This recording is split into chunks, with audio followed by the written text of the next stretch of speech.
That's right, Halloween time, get yourself a pumpkin, bloody great thing, size of your head. What are you going to do with it? I don't normally carve them and make jack-o'-lanterns out of them. I've done that before and I've done a video about that because I thought it'd be really cool to do it. But if you're going to get yourself a pumpkin, one good thing to do with it is to eat it, and because it's food, right? So I've got out my little soup maker. I'm going to slice out something like a quarter of this, alright?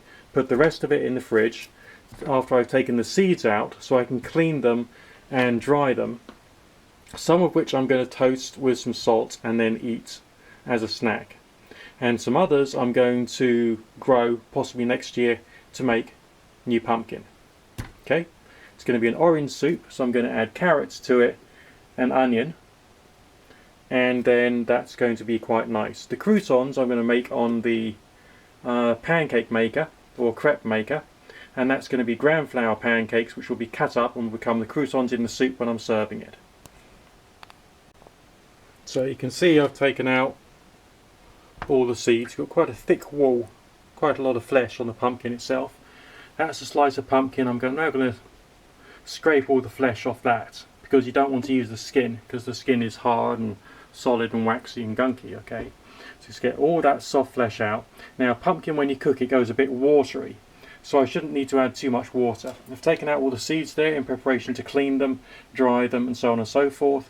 I'm going to get the carrots topped and tailed and peeled and then very thinly sliced, because the soup maker itself is good, but the temperature isn't quite good enough to cook up really chunky bits of carrot. So I'm going to get that onion sliced very thinly, and then I've got some wintry spices up here, mixed spices, don't know whether you can see that, and I'm going to add that to give it a whole sort of like wintry, delightful type flavour. Alright, I might need another carrot, but I'll get that sorted out in a second, and I'll get this put back in the fridge so I can then use that. I mean, this thing here is like 4 meals worth. You can do pumpkin in lots of different ways. If you're feeding lots of people, you can slice it in a half, scrape out all of the seeds, ta-da, and then fill it out full of mincemeat and vegetables, and then you can roast the whole thing for like ages and get all the flavours going through, and then you can just like dip into that. That's amazing. I've done that before, previous Halloweens. It's got a wonderfully holistic feeling to this, because at one time of the year you're taking the seeds out and you're cleaning them and you're going to keep some aside, and then you're going to propagate lots of them in seed pots, and the best ones you're then going to plant out. So you're doing things at this time of the year in preparation for the other side of the year, which I think is rather poetic in some kind of strange way. But either way, this is what we should be using our Halloween pumpkins for, in my humble opinion. As well as, of course, making fun jack-o'-lanterns, provided, of course, we actually know the story of Jack of the Lantern. Haha. As you can see, I chose to grate the carrots first prior to push them into the soup maker, to make sure they all get cooked up properly, because I felt that the carrot in particular was much more crunchy, much more solid than normal. So I thought it would be best to do it this way to make sure it all cooks up. I've added 1.5 teaspoons of the spice, which smells really cinnamony, really nice. So you got the onion, we got the carrot, got the pumpkin in there, the rest of the pumpkin in the fridge. So now my next step is to get this cooking whilst I get out the blender, and then use gram flour, which is made from chickpeas, to make the pancake mixture. So it's just gram flour and water to make a medium viscosity type pancake mixture, which I'm then going to put onto the crepe maker to make myself some very thin pancakes, which will be the bready kind of stuff to fill you up and give you extra protein, because that's protein, that's all your vitamins and your minerals and your carbohydrates.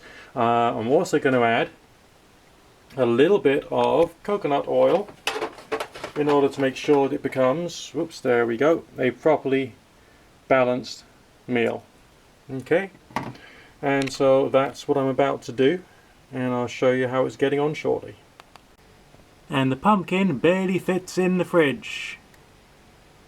Forward to all this working out and being able to eat, and very soon pan's going to be hot, get the pancakes made. Got to try and clear up some space so I can put the cooked pancakes, so I then got the ready croutony things, and then hey presto, I'm sorted. That's the pancake. These pancake makers come with these little tools which you can use to help make your pancakes really thin. Or crepe makers with crepe maker tools, I really should say, just to get the language right, but what the hell. Works wonderfully for gram flour pancakes, makes them nice and flat. Then once that's done, you spray the top with oil, and then you flip them, and then it'll essentially be done. They're quite quick and a very easy way of making your wraps and all the rest of it. Gram flour, chickpea flour is amazing for making pancakes. Just get that into your head, okay? Real serious smell of cinnamon coming out of this thing right now. All the spices, all the herbs, filling the whole place full of sort of smell of like pumpkin spicy type things. We've got the first pancake on, ready for me to chop up and turn it into croutons. Next one on the go, get a little stack of those things going for like the solid part of the meal. It's going to be good. I'm actually getting quite excited about this. And that's the result. You really can get an awful lot of food out of them Halloween pumpkins. Let's have a quick taste.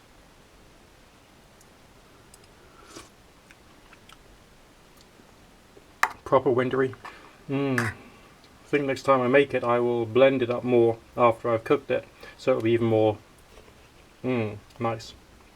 But that plus my croutons, that's going to be really good.